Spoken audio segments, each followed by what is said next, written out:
Buenos días, buenas tardes, buenas noches, depende a qué hora estés mirando este video, y bienvenido a esta sección que es Encuentros Cercanos. Y hoy tengo el honor de poder conversar con una persona que estimo mucho, que realmente considero un amigo y que fue una de las primeras personas con las que yo hablé y me introdujo hace muchísimos años a todo este mundo de los ovnis. Rubén, muchísimas gracias por este tiempo. No, al contrario, mi querido Jorge, te agradezco mucho la invitación, qué gusto, un honor estar contigo. Contame, ¿cuándo te empieza a interesar el fenómeno ovni?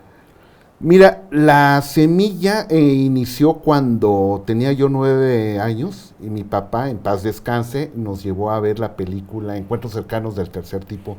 La vimos en el cine cuando fue su estreno y impactó profundamente en mi mente esta película porque dejó sembrado en mí esa posibilidad, ¿no? De que hubiese otros seres de otros mundos visitando el planeta y que, bueno, como lo planteaba esta cinta, que a mi juicio sigue siendo la mejor de todos los tiempos, pues me marcó profundamente. Por azares del destino, el papá de un amigo, Jorge Luis Gama, que le mando un saludo, su papá era muy aficionado al tema ovni. Y en su casa siempre habría toda la colección completa de las revistas Dudas y Contactos Extraterrestres que se editaban en México y que son todo un clásico. Y yo al señor, ya traía yo este interés por el fenómeno ovni, al señor Jorge, pues le pedía que me prestara sus revistas. Y me decía, sí, Rubén, llévatelas. Me llevaba 2 o 3 ejemplares y las devoraba de principio al final, ¿no? Y cuando veía esas primeras fotografías de ovnis, como hasta el día de hoy, se me erizaba la piel, porque decía, estos son vehículos extraterrestres. Cuando tenías acceso a casos como el caso Humo, cuando leías sobre el Triángulo de las Bermudas, eso te impactaba profundamente.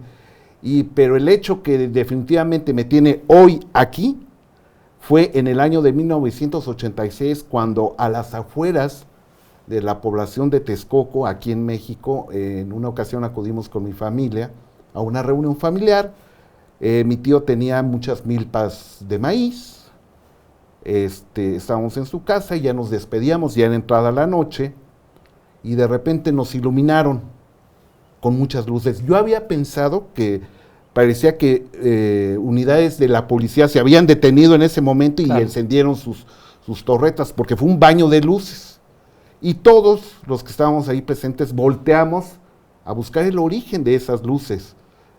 Grande fue mi sorpresa cuando a 200 metros, al final de la milpa de maíz, donde había un cúmulo de árboles, había un gran disco, estimado Jorge, un gran disco apenas por arriba de la copa de los árboles, con luces a su alrededor. Esas eran las luces que nos estaban bañando en ese momento. Me acuerdo que volteé y le dije a mi tío, ¿qué hay ahí? ¿Acaso hay una feria? Yo le pregunté porque parecía una noria, una claro, rueda de la fortuna, pero que estaba girando de manera horizontal, ¿no? Y me dijo, no, allí no hay nada. Y de repente se apagaron. Ya no había nada. Entonces, seguíamos todos con la gran extrañeza. ¿Qué está sucediendo? ¿Qué era eso? Y el principal sorprendido era mi tío, nunca había visto algo así tan claro, cerca. Y creo que 200 metros es mucho, está muy cerca. Y estábamos preguntándonos qué había sido eso cuando nuevamente enciende sus luces y empieza a andar poco a poco hasta perderse en el horizonte. Por eso, hasta el día de hoy, quien me diga que el fenómeno ovni no existe, el fenómeno de los no humanos no existe, pues yo me río porque a mí no puedo demostrar ese caso, no tuve una cámara en ese momento, pero a mí me consta y sé que es completamente real el fenómeno de las naves no humanas. ¿Y qué sentiste en ese momento? ¿Te acordás si fue miedo, curiosidad, emoción? Lo que rebotaba en mi mente era la confirmación de lo que yo ya intuía con ese back que yo traía, claro, de lo que leía en las revistas de aquel momento, ¿no? De comprobar por tus propios ojos que esto era real, que no había duda de que hay platillos voladores, objetos en forma de plato con luces. Entonces, ese es mi fundamento que defiendo hasta el día de hoy. Sé que el fenómeno es real. Me parece impresionante. ¿Y podés describir más en detalle cómo era esa luz? Era un plato, sí, plato, yo creo que de unos 20, 25 metros, y en efecto, tenía una serie de luces, más bien era como una luz, eran como dos, que giraban en la circunferencia a una gran velocidad, pero era una luz muy extraña, era un color ámbar, pero muy, muy tenue, muy fino, muy bonito, de gran alcance, nos iluminaba completamente, ¿no? Iluminaba todo el entorno. Pero entraba y salía la luz, no era que Sí, quedó todo dañado. Giraba. ¿Y llegabas a ver la composición de ese plato? Sí, sí, era entre blanco, metálico, con un domo muy tenue en la parte superior y plano al fondo. Lo vimos claramente, estimado Jorge, claramente. Entonces, eso es lo que me tiene hoy aquí. ¿Dónde estamos? ¿Qué es hoy aquí? El año 2024 y, pues bueno, dedicándome a la investigación, divulgación, seguimiento de estos casos, porque me consta que es real, ¿no? Porque a raíz de esa experiencia con mi familia, acto seguido lo que empecé a hacer fue a devorar todos los libros del fenómeno ovni que me encontrara en el camino, ¿no? Entonces, una colección que hasta el día de hoy conservo, pues son aproximadamente entre 800, 900 ejemplares. Digo, no los junté en un día, fue a lo largo de los años. No había internet, entonces lo más cercano de las fuentes de información pues eran los libros. Y entonces en ese trayecto es cuando te encuentras con Erich von Däniken, con Juan José Benítez, los grandes autores, Antonio Rivera, claro, en fin, los grandes ufólogos de Argentina, de España, a adquirir toda su obra y a leer y a releer en algunos casos esos grandes libros, pues que pues, le dieron sentido a todo. No estamos solos. ¿Y cómo llegas a Tercer Milenio, a Jaime Maussan? ¿Cuándo? Esa es una muy buena pregunta. A mediados de los años 90, pues en México se estaba desarrollando una de las más grandes oleadas del fenómeno que se haya dado. En ese momento México era el punto neurálgico, era la zona cero, yo le digo así, del fenómeno, porque recordarás que cientos de mexicanos con sus cámaras de video, aquellas Handycam legendarias de Sony, la mayoría, con muy poco alcance, pues empezaron los vigilantes a documentar esta presencia. Cada vez que yo veía a Jaime Maussan en los programas de televisión donde lo invitaban, aquel famoso de Nino Canú, pues era realmente impactante porque a mí me emocionaba mucho la parte donde hablaban de la sección de los vigilantes. Decía Jaime, vamos a presentar los últimos videos que han grabado los vigilantes. Y ahí es donde te enterabas de estos casos de Puebla, la Ciudad de México estaba desarrollando una gran actividad ovni. Entonces fue cuando yo dije, yo tengo que estar ahí. Y acto seguido, lo que hicimos con mi hermano fue comprarnos nuestra primer cámara de video.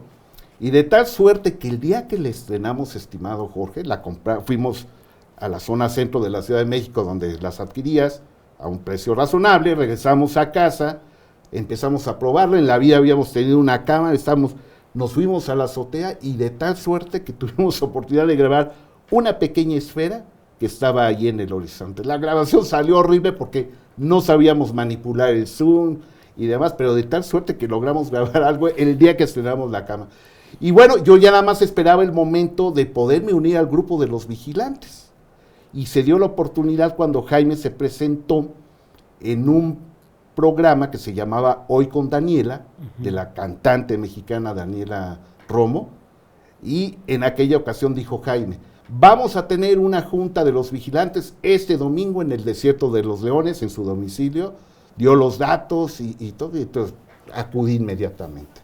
Fue la primera vez que yo vi físicamente a Jaime Maussan. Recuerdo que llegué, estaba Toño, nuestro buen amigo que cuida ahí la propiedad, y pregunté, perdón, ¿es aquí la casa de Jaime Maussan? Sí, pásate. Traía yo mi cámara de video y todo, y listo para, ¿dónde firmo?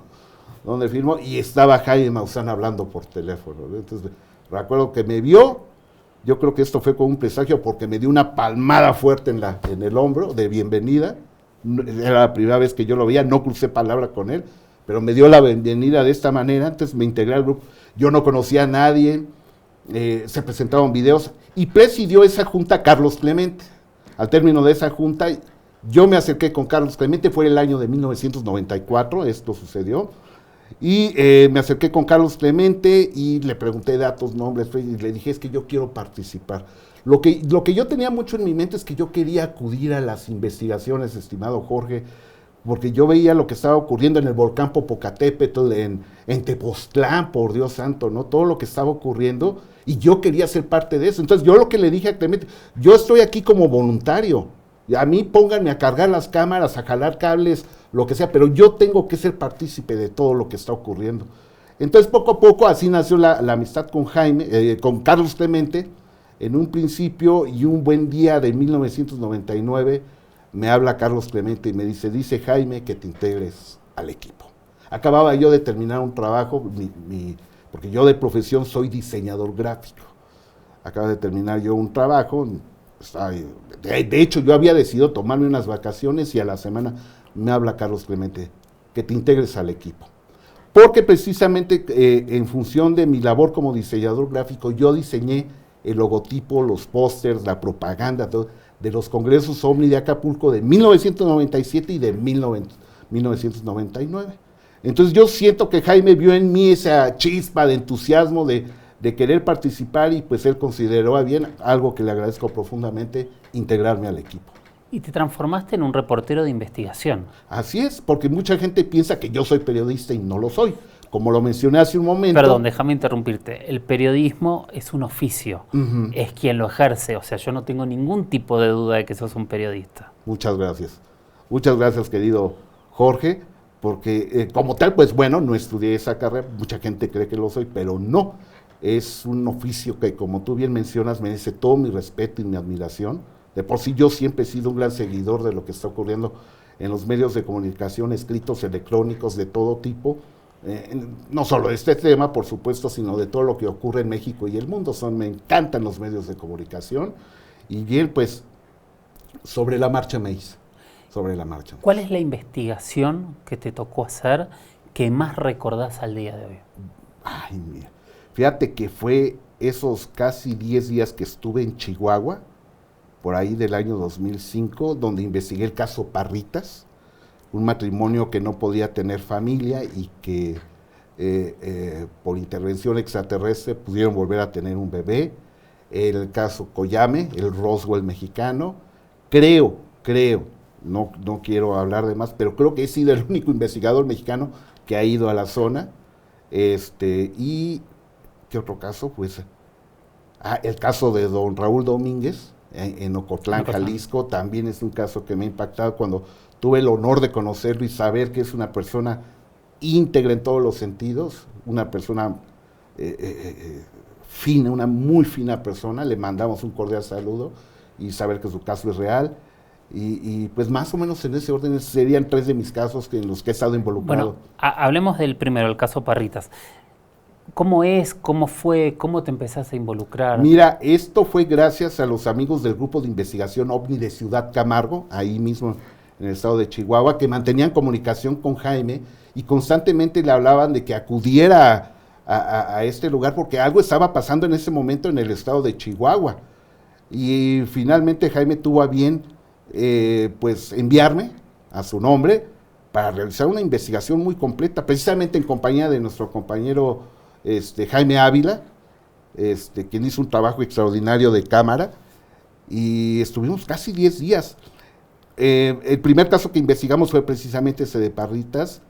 Llegamos al lugar, en ese momento no me recuerdo el nombre de los testigos, unas personas muy sencillas, muy amables, que no estaban buscando fama, ni dinero, ni reconocimiento, sino que tenían esa constante que a mí me dice que estos casos son reales, cuando tú notas en su plática y en sus comentarios que más que notoriedad están buscando respuestas. Claro.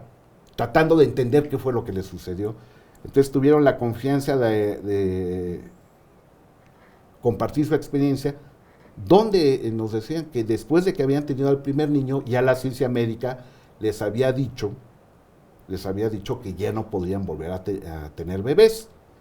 Y ellos insistieron, querían tener lo que decimos en México, la parejita. Y fue entonces cuando ellos me comentan que una noche vieron una gran luz que se apareció que iluminaba a través de la ventana, pero era muy potente y muy poderosa.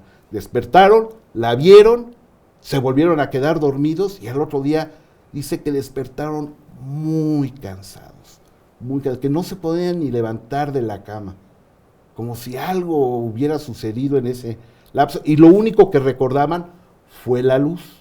Conforme fueron pasando los días, como si se tratara de una especie de rompecabezas, fueron recordando pequeños fragmentos de lo que les había ocurrido a este matrimonio. ¿Y qué fue lo que sucedió? Ya cuando tenían, vamos a llamar todo el contexto completo, lo que recordaron fue que una entidad les preguntó que qué querían. Y ella dijo, de todo corazón yo quiero volver a tener un bebé.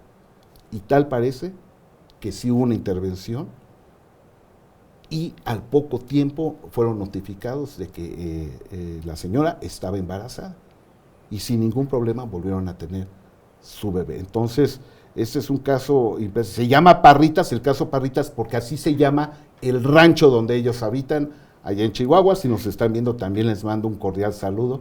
Gente muy fina, muy sincera. Entonces, me impactó muchísimo este caso. ¿Y en ese mismo viaje tuviste contacto con todo el caso Coyame o fue otro viaje? No, fue en ese mismo viaje. Después nos trasladamos a la población de Coyame en compañía de los amigos del Grupo de Investigación OVNI de Ciudad Camargo. Y bueno, este es es una pequeña población en medio de la nada, ya muy cerca de la frontera con Estados Unidos. No hay nada, es un desierto tremendo la población. En aquel momento ni siquiera había hotel en este lugar, ¿no? Lo más, vamos a llamarle, lo más avanzado que había era una gasolinería, era todo lo que había. Yo ya había pactado con la presidencia municipal de esta pequeña localidad de Coyame el motivo de mi visita, porque precisamente contigo, estimado Jorge, pues ya se había difundido a través de History Channel el caso Coyame. Aquí es importante mencionar que yo no tenía conocimiento del caso, yo nunca me había encontrado con él, y fue por tu medio, mi estimado Jorge, que dije, ¿cómo es posible que esto haya sucedido en mi país y yo no tenga conocimiento? Se lo comenté a Jaime y le hablé de la necesidad de ir y cubrir y preguntar a las autoridades si realmente había caído una nave en el año de 1974 en esta localidad. O sea, para mí era fundamental que se cubriera. Y fue que entonces pacté con las autoridades y me dieron todas las facilidades. Cuando llegué nos recibieron muy bien. Había una reunión con personas de la tercera edad en ese momento, que habían sido convocadas para unas actividades que desarrollan normalmente. Y bueno, al llegar les expuse a todos ellos el motivo de mi visita. Estaba buscando evidencias y testimonios de la caída de un objeto volador no identificado en el desierto contiguo a esta población.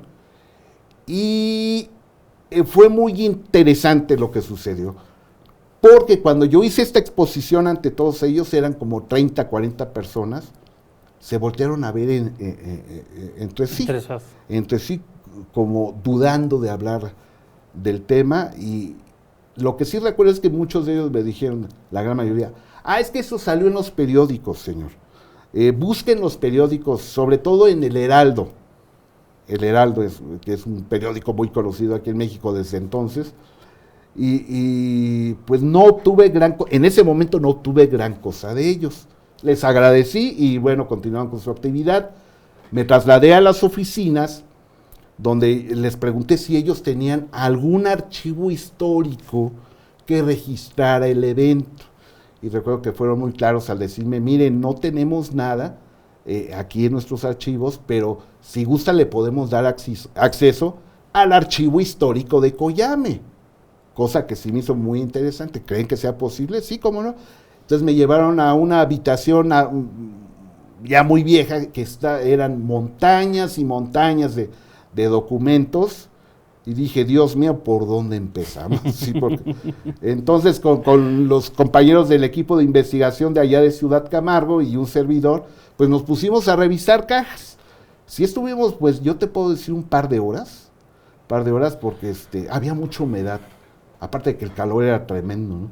había mucha humedad. Y lo que pues detecté es que la mayoría eran seguimientos de fiestas patronales, de eventos de que se va a remodelar el parque, se va a construir una escuela, de documentos, y había documentos que databan de 1900 de bodas, matrimonios, de eventos cotidianos. O sea, tenían todo súper guardado. Ajá, súper guardado, pero ya muy húmedo, casi, con hongo, con mucho hongo.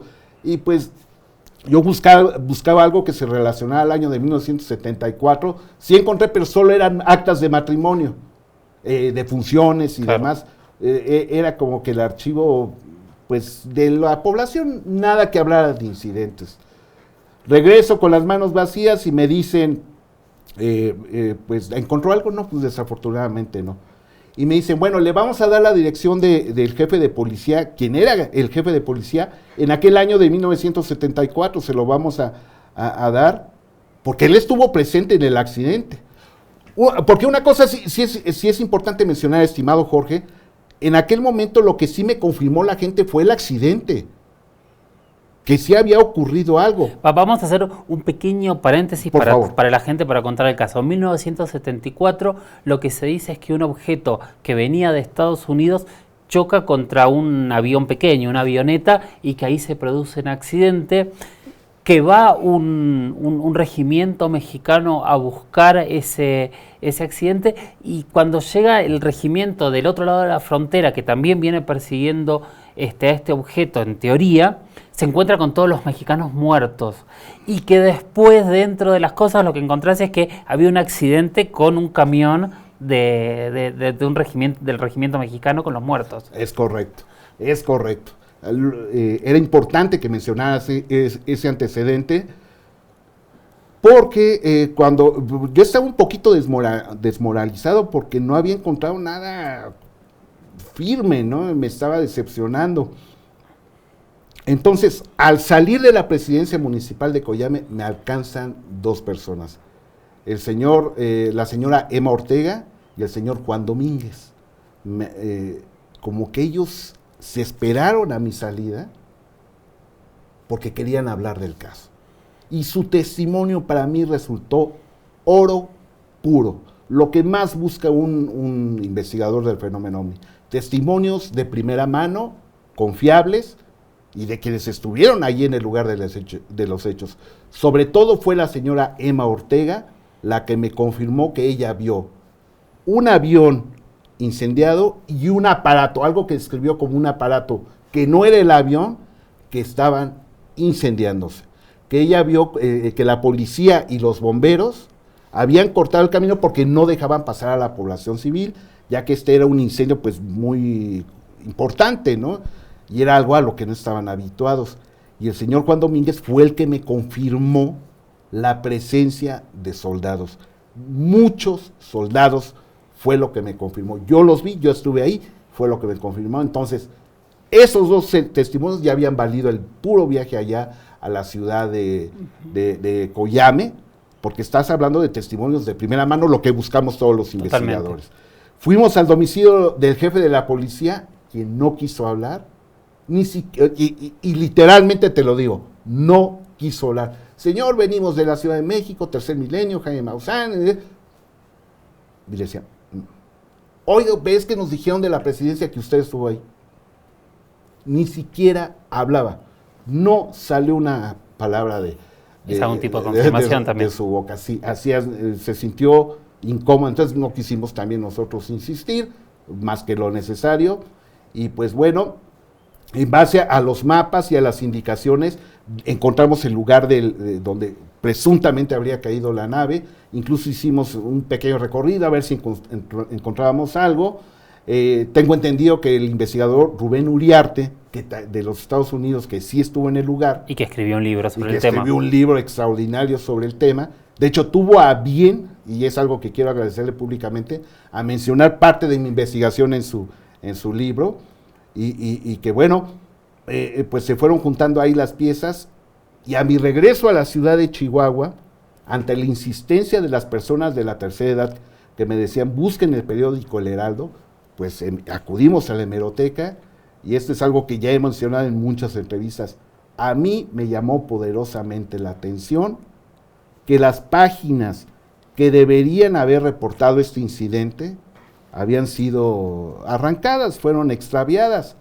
Casualidad, causalidad. Lo que sí recuerdo es que el encargado de la hemeroteca, el vigilante, el hombre encargado de la salvaguarda de estos periódicos antiguos, estaba molesto, sorprendido, y dice, nunca me había ocurrido así, que desaparecieran hojas de un periódico. Ese es uno de los puntos que a mí siempre me llamó más la atención de tu investigación de este caso, esas hojas arrancadas. ¿Y alguna vez fuiste o hablaste con el Heraldo a ver si ellos tenían copias de estos periódicos? Contextualicemos que estamos hablando de un periódico de 1974 y que tú habrás sido en el 2010. 2005. O sea, estamos hablando de mucho tiempo, no es lo mismo que una guarda hoy donde todo está digitalizado y se puede encontrar más fácil. En ese momento eran esos carpetones gigantes con todos los periódicos puestos. ¿El Heraldo no tiene copia de esto? Fíjate que nuestro buen amigo, el investigador, que escribió un libro con nuestro buen amigo Alfonso Salazar, Carlos Guzmán, él me comentó que hizo una investigación en la hemeroteca del UNAM y desafortunadamente no encontró nada. Fue lo que él me confirmó, pero lo que comentamos es que, bueno, había que indagar más, y tienes toda la razón, falta ir directamente a las oficinas del Heraldo, aquí en la Ciudad de México, porque yo acudí al Heraldo allá en Chihuahua, que tendrían que haber sido los de primera mano.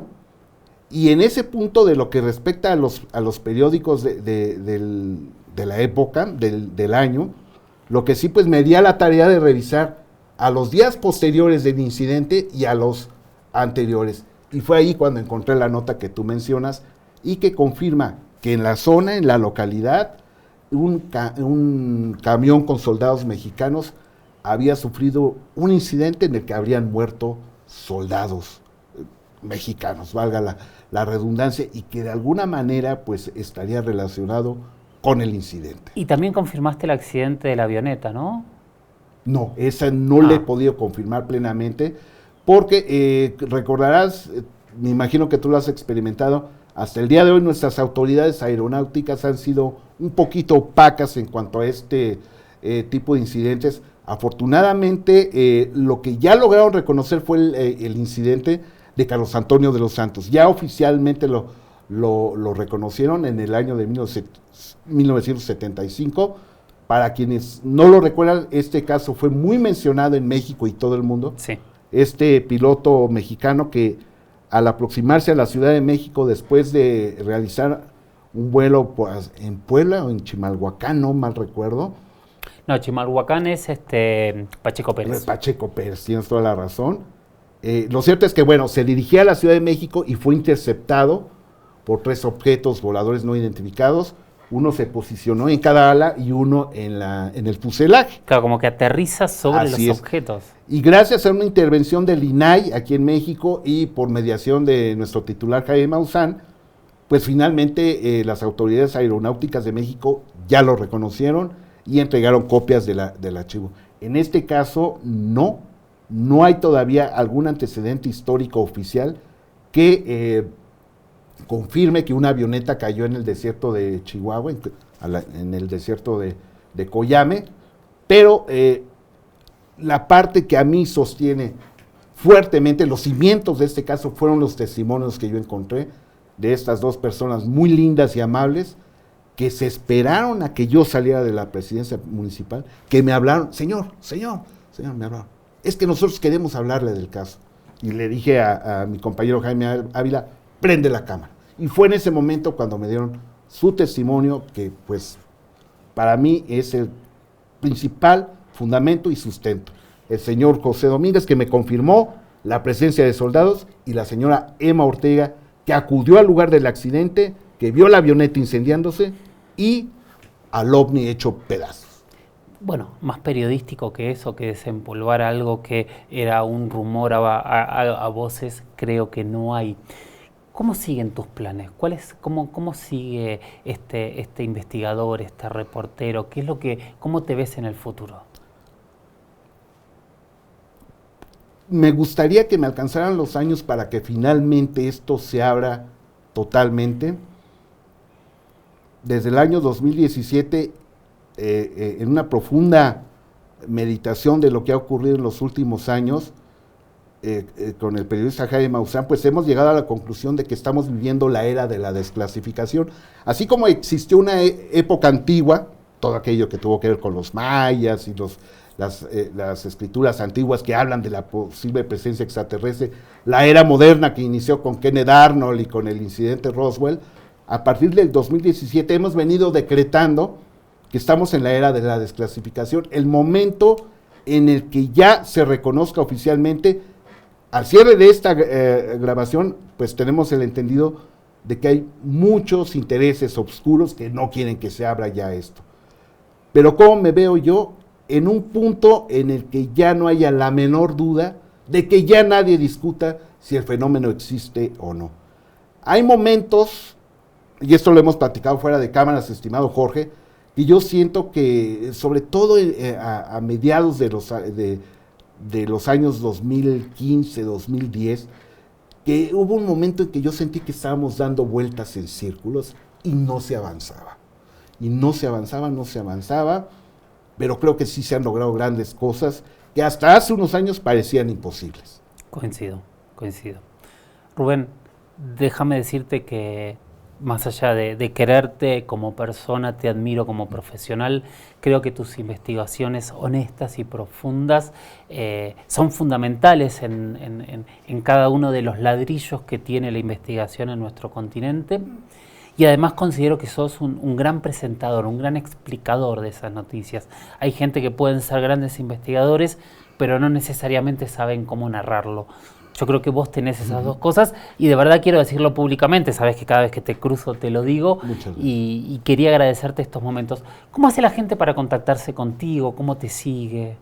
Pues mira, como tú recordarás, no soy muy adepto en las redes sociales, o sea, curiosamente, no, de hecho, ya ves que no me gusta mucho dar entrevistas. A mí, voy a confesar que a mí con cierta regularidad me hablan de programas de televisión y les digo que no, que muchas gracias, no me gusta mucho, pero pues tengo mi correo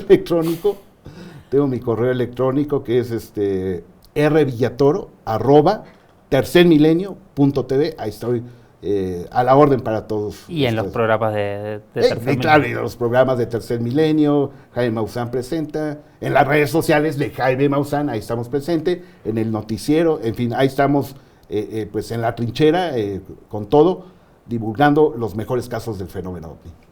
Gracias. Amigo, pues viniendo de ti estas palabras, porque tú eres un gran investigador de reconocimiento internacional, pues es un verdadero halago. Te agradezco mucho.